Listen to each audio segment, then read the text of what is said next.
할렐루야. 네, 이 새벽에 나오신 여러분들 환영하고 축복합니다. 이제 드디어 민수기 1장의 말씀 우리가 읽었습니다. 민수기의 저자는 너무나 쉽죠. 누구죠? 모세죠. 우리는 모세오경, 그래서 모세가 지은 창세기부터 5권을 모세오경으로 그렇게 부릅니다. 민수기도 예외가 아닙니다. 특별히 민수기의 내용은 시내산에서 출발해서 모압 광야까지 도착하는 38년간의 광야 여정을 아주 자세하게 담고 있는 그런 책입니다. 출애굽기를 보면은 애굽에서 출발 후부터 시내산 도착 후에 성막을 완성하기까지가 출애굽기에 대한 내용입니다. 그 레위기는 성막을 완성한 후에 시내산에서 1년간 머물면서 받은 각종 율법을 기록한 책이 바로 레위기입니다. 특별히 제사에 관한 자세한 규례들이 레위기에 소개되죠. 그리고 이제 오늘 민수기는 시내산에서부터 가나안 건너편 모압 광야까지 이르는 전 과정을 소개하는 책인데, 특별히 여기에는 두 개의 큰 사건이 있습니다. 제1차 인구조사와 제2차 인구조사가 있습니다. 그래서 1장부터 4장까지는 제1차 인구조사, 그리고 26장부터 마지막 장까지는 제2차 인구조사에 대해서 자세하게 설명하고 있습니다. 그래서 숫자를 세다, 그 넘버스. 그래서 민수기의 이름은 말 그대로 그냥 넘버스입니다. 민수기, 숫자를 세다, 뭐 그런 뜻입니다. 숫자를. 원래 다른 그 번역의 히브리 원전에는 광야에서 이렇게 제목이 되어 있지만 70인역에서는 그냥 숫자를 세웠다 그래서 넘버스라고 제목을 부르고, 우리도 그냥 민수기라고 백성의 숫자를 세운 그런 책이다 해서 민수기라고 그렇게 흔히 부릅니다. 인구조사의 목적은 첫째는 하나님이 명령하셨기 때문입니다. 하나님께서 출애굽 둘째 해 둘째 달 첫째 날에 명령하셨어요. 자, 1절과 2절 말씀 한번 읽어볼까요? 1절과 2절입니다. 시작. 이스라엘 자손이 애굽 땅에서 나온 후 둘째 해 둘째 달 첫째 날에 여호와께서 시내 광야 해먹에서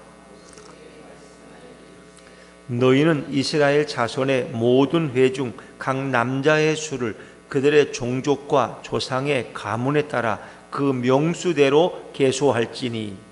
하나님이 명령하셨어요, 모세에게. 그래서 모세가 그대로 순종한 거예요. 하나님의 명령으로 이루어졌다. 그리고 가문에 따라서 이제 20세 이상으로 하는데 전쟁에 나갈 만한 그런 사람을 계수하는 거죠. 자, 우리 3절 말씀, 3절 4절입니다. 시작. 이스라엘 중 20세 이상으로 싸움에 나갈 만한 모든 자를 너와 아론은 그 진영별로 계수하되 각 지파의 각 조상의 가문의 우두머리 한 사람씩을 너희와 함께 하게 하라. 모세와 아론이 그 일을 맡았는데 각 지파별로 한 사람씩을 또 책임자를 세웠다는 거죠. 그래서 하나님의 명령대로 이루어진 이 일은 결국 어떤 목적이냐? 그들이 광야 38년을 지나가는데 효율적인 그런 행진의 관리를 위해서 각 지파별로 이렇게 위치도 정하고 또 숫자를 정확히 계수한다는 거죠. 그리고 더 중요한 목적은 이제 전쟁에, 싸움에 나갈 만한 모든 자라는 말. 그러니까 앞으로 그들은 광야에서 전쟁을 경험하게 됩니다. 이 전쟁을 위해서 군대를 편성했다는 거죠. 그래서 그들은 이스라엘 백성이지만 동시에 하나님의 군대로 그렇게 부름받는 거죠. 그래서 전쟁에 20세 이상으로 싸움에 나갈 만한 모든 자를 계수하라. 이것은 전쟁이 곧 닥쳐 있다는 것을 말하는 거죠. 실제 민수기에서도 몇 번의 전쟁을 경험하게 됩니다. 또 가나안 정복 전쟁은 가장 큰 전쟁이죠. 그래서 오늘 이 백성들을 이렇게 효율적으로 관리할 목적으로 또 전쟁을 위해서 새롭게 군대를 편성하는 것이다 라고 생각하시면 됩니다. 근데 이스라엘 백성을 왜 하나님은 이제 군대라고 부르셨을까? 군대라고. 어찌 보면 그들은 이 지상에 존재하는 교회로서 이제 전투를 치러야 될 교회라는 것입니다. 오늘날 우리가 이 땅에 있는 많은 교회들을 그냥 이렇게 너무 안일하게 생각할 수 있어요.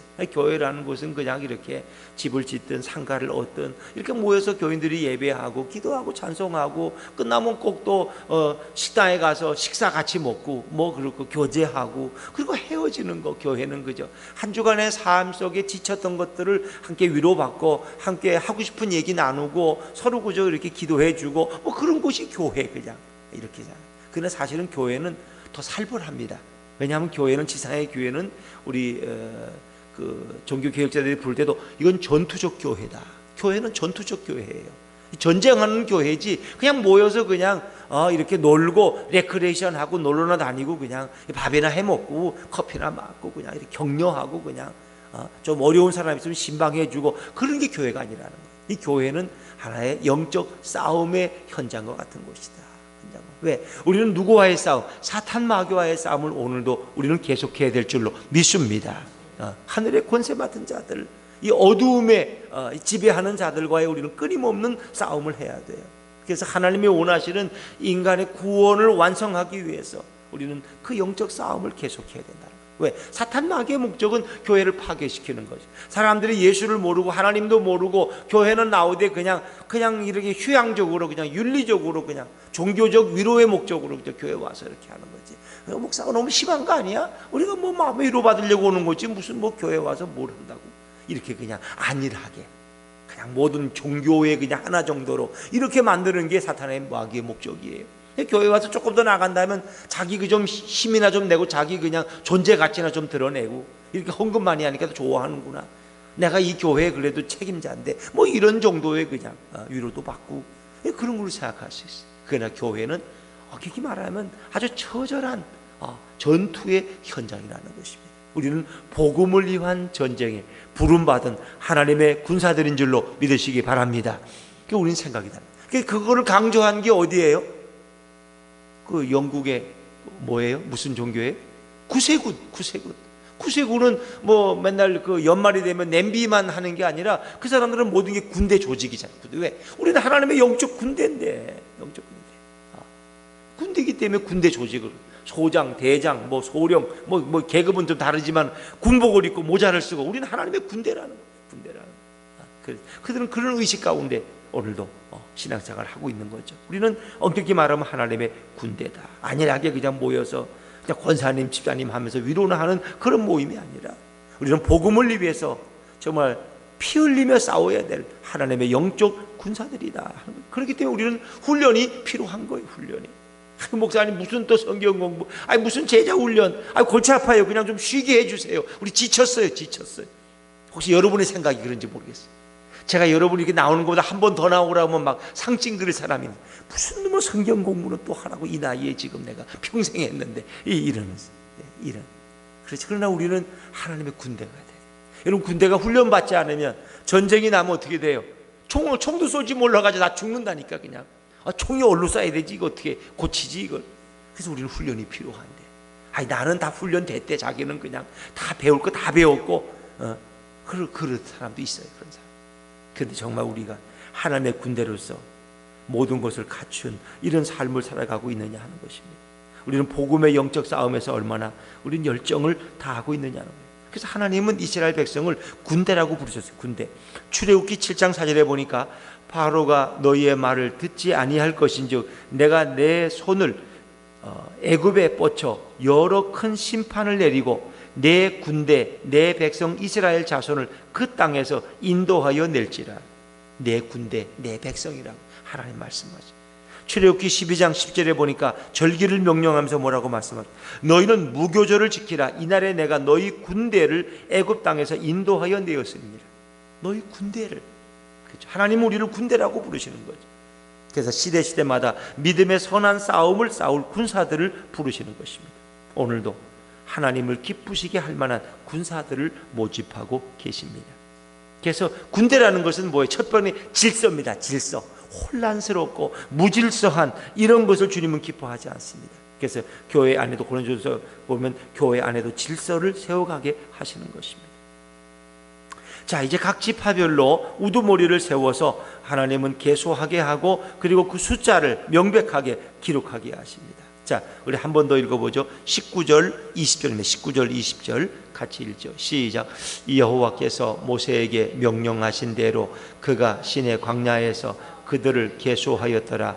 이스라엘의 장자 루벤의 아들들에게서 난 자를 그들의 종족과 조상의 가문에 따라 20세 이상으로 싸움에 나갈 만한 각 남자를 그 명수대로 다 계수하니 21절 루벤 지파에서 계수된 자는 46,500명이었더라. 루벤은 12아들 중에 장남입니다. 장남. 근데 이 장남은 사실은 장자의 구실을 못합니다. 왜? 그가 아버지 야곱의 첩을 범했기 때문에 그런 아버지의 침상에 오른 그런 자가 되기 때문에 그런 사실은 버림당하지는 않지만은 축복을 받지는 못합니다. 그래서 루벤 지파는 그렇게 번성하지를 못해. 20세 이상의 숫자가 46,500명에 불과했다. 장자의 축복이 늘 그 특권을 경험하지 못했죠.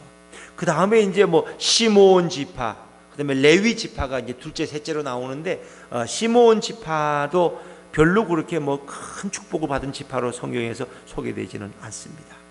시므온 지파도 왜? 시므온과 레위가 사실은 세겜성에서 그 세겜성 사람들을 속이고 혼인 삼자 우리 같이 이렇게 결혼하자 이래놓고는 할례받게 하고 그들을 다 살해한 이 무지한 사람들이 바로 시므온과 레위였거든요. 그들도 별로 그렇게 큰 축복을 못 받아요. 근데 진짜 축복받은 족속은 어디입니까? 네 번째 아들 유다 지파입니다. 유다 지파. 자, 우리 26절 말씀 한번 읽어볼까요? 26절 27절입니다. 시작. 유다의 아들들에게서 난 자를 그들의 종족과 조상의 가문에 따라 20세 이상으로 싸움에 나갈 만한 자를 그 명수대로 다 계수하니 유다 지파에서 계수된 자는 74,600명이었더라. 이 74,600명이라는 숫자는 12지파 가운데 가장 숫자가 많습니다. 74,600명. 유다 지파. 그래서 유다 지파는 하나의 장자의 지파로 이렇게 야곱이 축복하고 그 지파를 탁월한 너는 이렇게 후손이 될 것이다라고 말하죠. 탁월한 자. 그래서 유다 지파가 장자의 역할을 감당하는데 유대 민족이란 유대란 이름은 바로 유다라는 이름에서 온 거죠. 유다라는 이름에서. 유대 민족을 결국 이스라엘 민족을 유대 민족이라는데 그 민족을 가리키는 대표적인 이름이 유다 지파에서 출발되었다. 그럼 유다가 왜 이렇게 복을 받았느냐? 간단해요. 형들이 요셉을 죽이려고 할 때 그들을 설득해서 죽이지 말고 우리 미디안 상인에게 넘기자. 그 하나님이 그 운명을 책임지는 거지 우리가 굳이 동생의 생명까지 빼앗을 게 뭐 있냐? 이렇게 해서 설득한 사람이 유다였어요. 그리고 이제 애굽에 갔다 왔는데 거기 시므온을 거기 맡겨놓고 왔죠. 그리고 이제 그들이 동생 베냐민을 데리고 가야 되는데 그 데리고 가지를 못하는 거예요. 왜? 야곱이 네가 요셉도 잊어버렸는데 또 베냐민까지도 잊어버리시느냐? 못하겠다는 거예요. 근데 그 총리가 두 번째 양식을 가지러 올 때는 분명히 베냐민을 데리고 오라 그래요. 그래야 너희들이 간첩 스파이가 아닌 것을 내가 증명하겠다는 거예요. 그러니까 쌀을 사러 갈 수가 없어요. 그래서 쌀이 다 떨어지고 이제 굶어 죽을 판이. 그때 나선 사람이 누구냐? 아무도 나설 수 없어요. 야곱도 더 이상 나서지를 못해. 아들들 누구도. 그때 유다가 나섭니다. 아버지, 이러면 다 죽습니다. 내 아들을 아버지께 맡길 테니까 내가 만약 베냐민을 못 데리고 갔다가 못 데리고 오면은 내 아들을 죽이십시오. 내가 가겠습니다. 유다가 나선 거예요. 그래서 야곱도 어쩔 수 없이 허락을 했고 베냐민을 데리고 가서 결국은 그 모든 일을 이루는 인물이 바로 유다라는 거예요. 그러니까 어려움 당할 때 자기를 버리고 자기를 포기할 수 있는 지혜로운 사람이 유다였다는 거죠. 근데 사실 유다가 또 다 잘한 건 아니에요. 그 다음에도 자기 며느리와의 관계 아주 복잡한 인물이에요. 그러나 하나님은 그 유다의 장점을 보셨고 그를 하나의 장자의 지파로 세우셨다는 거죠. 그래서 가장 많은 계수에 들어간 사람이 유다 지파였다. 자, 우리가 또 재미있는 게 하나님의 축복이 어떻게 또 이루어졌는가를 보면은 우리 33절부터 36절까지 한번 읽어보죠. 33절부터 36절입니다. 시작. 에브라임 지파에서 계수된 자는 45,000명이었더라.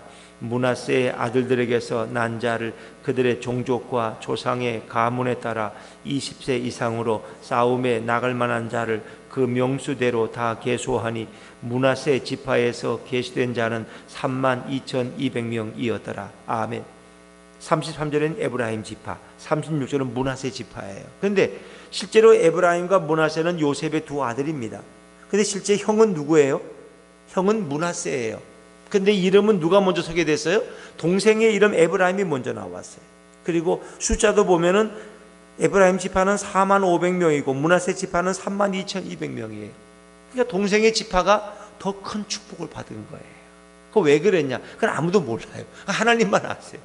그래서 요셉이, 야곱이 이제 그 12아들을 다 축복할 때 요셉이 자기 두 아들 에브라임과 므낫세를 데리고 와서, 므낫세와 에브라임, 장남이 므낫세고 차남이 에브라임이니까 데리고 와서 아버지의 오른손으로, 할아버지의 오른손으로 장남을 축복하고 할아버지의 왼손으로 차남을 축복하도록 했는데, 그렇게 해놓으면 이 노인이 이렇게 자꾸 손을 맞바꾸는 거예요. 이렇게 해서 이렇게 맞바꾸고, 이렇게 자꾸 맞바꾸는 거예요. 그래서 왜 이러냐고 그랬더니 이게 하나님의 뜻이라는 거예요. 나도 안다. 결국 그렇게 그 축복 가운데 어떻게 됐습니까? 결국은 차남이 장자의 축복을 받습니다. 차남. 그래서 므낫세 지파의 개수가 커지고, 그게 늘 이름에, 성경의 이름이 앞에 나와요. 앞에 됩니다. 그리고 차남의, 장남의 이름이 두 번째 나오죠. 그러니까 우리가 12지파 가운데 요셉이란 이름이 빠지고 이 두 아들이 들어갔기 때문에 사실은 엄격히 말하면 13지파가 돼야 돼요. 근데 12지파인 이유는 누가 빠졌기 때문에? 레위 지파가 빠졌기 때문에.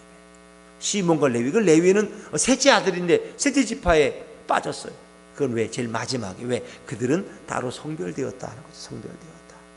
그래서 하나님이 야곱을 통해서 주신 그 예언은 그대로 이루어졌다는 거예요.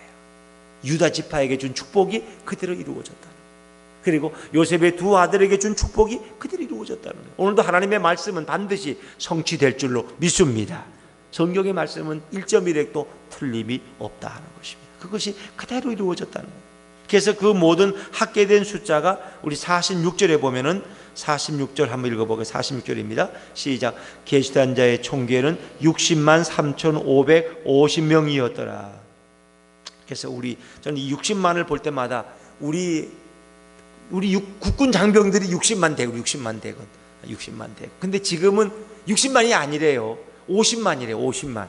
많이 줄었거든요. 많이 줄었어요. 많이 줄었어요. 군대 갈 사람도 뭐 줄고 이런저런 이유로 지금 군사를 줄이고 있기 때문에 한 50만 된다 그래요. 그래서 예전에 읽었더니 60만. 어떻게 이렇게 60만이 우리 대한민국하고 똑같을까? 또 대한민국과 이스라엘은 너무 비슷한 점이 많은 거예요. 왜?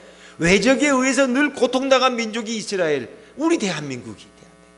이스라엘도 뭐 별로 그렇게 공격을 해간 것 같지 않아.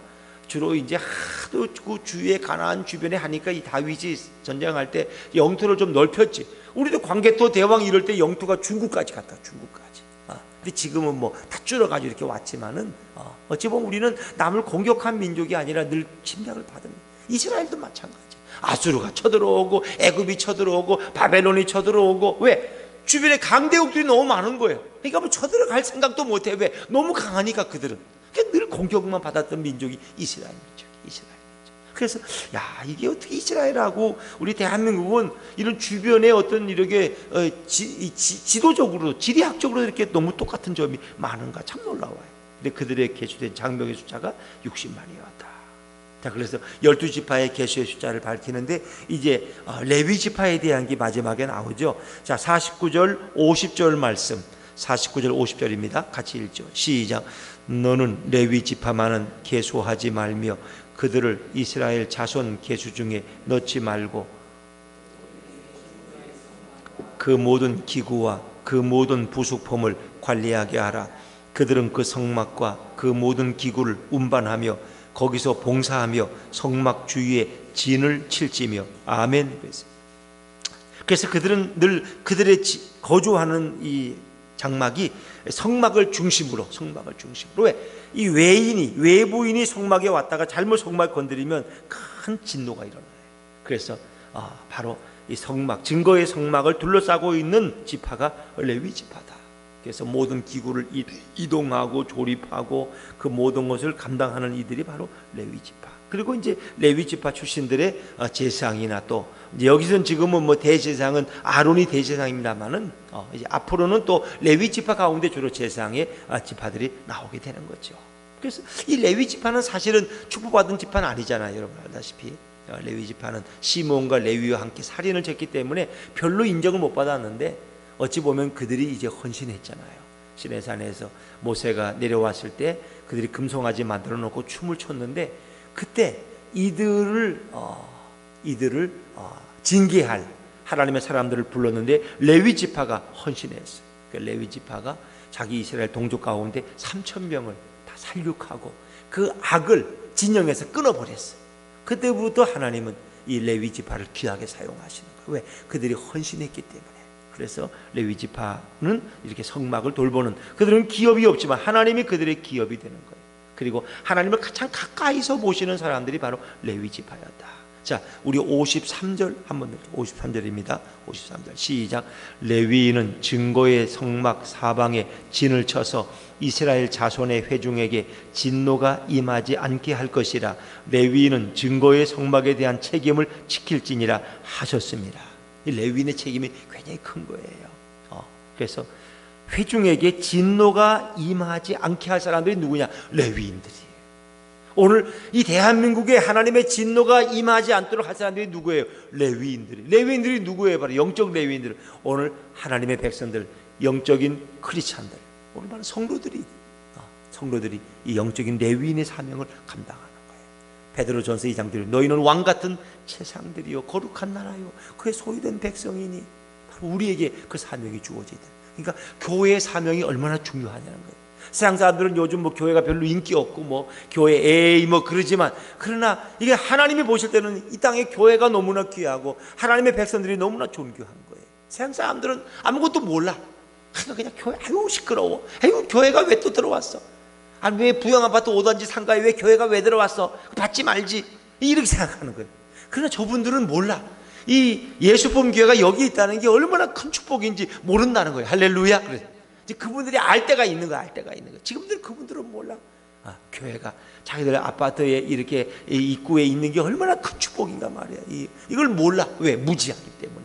그러나 이제 때로는 알 날이 올 날 것도 있는 거예요, 여러분. 그러나 우리는 그들이 인정해주든 안 인정해주든 우리는 영적 레위인의 사명을 감당해요. 오늘 대한민국에 하나님의 진노가 임하지 않도록 그 진노를 몸으로 막는 자들이 누구냐? 바로 크리스찬들이에요. 오늘 새벽에 하나님 앞에 나와 기도하는 저와 여러분들이 바로 그 일을 감당해야 될 줄로 믿습니다. 그래서 이 백성의 죄를 나의 죄인 양 끌어안고 회개하는 자예요. 느헤미야 보세요. 자기 조상의 죄를 하나님 앞에 회개하잖아요. 자기 조상들이 지은 죄를. 그럴 때 하나님이 느헤미야를 통해 역사하셔서 어떻게 해요? 그 허물어진 성읍을 다시 세우게 하잖아요. 예루살렘 성전을 다시 세우게 하고 성벽을 다시 세우고. 바로 오늘 크리스찬들은 그런 거예요. 이 백성의 죄악을 나의 죄인 양 끌어안고 하나님 앞에 대신 회개하는 자들이 바로 이 땅의 크리스찬들이에요. 우리가 회개하지 않을 때 저 북녘 땅에 저 평양 지하에 있는 그 크리스찬들이 거기서 회개하며 눈물 흘리며 기도하고 있어요. 한국 교회는 그냥 부흥과 성장했다고 자랑만 하고 다니고 자기 교회 큰 교회라고 대교회라고 그냥 우리 교회 오라고 자랑이나 하고 이렇게 삐뚤어 나갈 때 이 북한의 그 지하의 땅굴 교회들은 눈물로 흘리며 자기들의 죄만이 아니라 이 대한민국의 서울의 죄까지도 그들이 끌어안고 기도하고 있다니까요, 여러분. 이걸 아셔야 돼요. 왜? 하나님은 오늘 영적인 크리스찬들의 마음속에 회개의 영을 부어주는 거예요. 자기가 짓지 않은 죄이지만은 그 시대에 살아간다는 것 때문에 그는 그 죄를 끌어안고 자기 죄인 양 통곡하며 회개하는. 느헤미야가 바로 그렇게 기도한 거예요. 모세가 바로 그렇게 기도한 거예요. 오늘 우리의 사명이 너무나 큰 거예요. 육신의 눈으로 볼 때는 교회가, 그러니까 개척교회 누가 알아줘? 그거 몇 명 모여가지고 개척교회 그거 교회야 그거? 영 나가려면 큰 교회 나가야지 왜 개척교회를 나가? 이렇게 생각해요. 그러나 그곳에도 하나님이 역사하실 때, 예수님이 임재할 때 우리의 기도가 하늘의 보좌를 움직일 줄로 믿습니다, 여러분. 하나님은 진실로 회개하며 통회하는 마음으로 예수 그리스도의 이름을 부르며 기도하는 자들을 오늘도 사용하시고 그 기도에 응답하십니다. 오늘도 영적 레위인으로서 중보기도의 사명을 감당하는 저와 여러분에게 오늘도 예수님이 함께할 줄로 믿습니다. 우리 이제 기도하실 때 기도하겠습니다.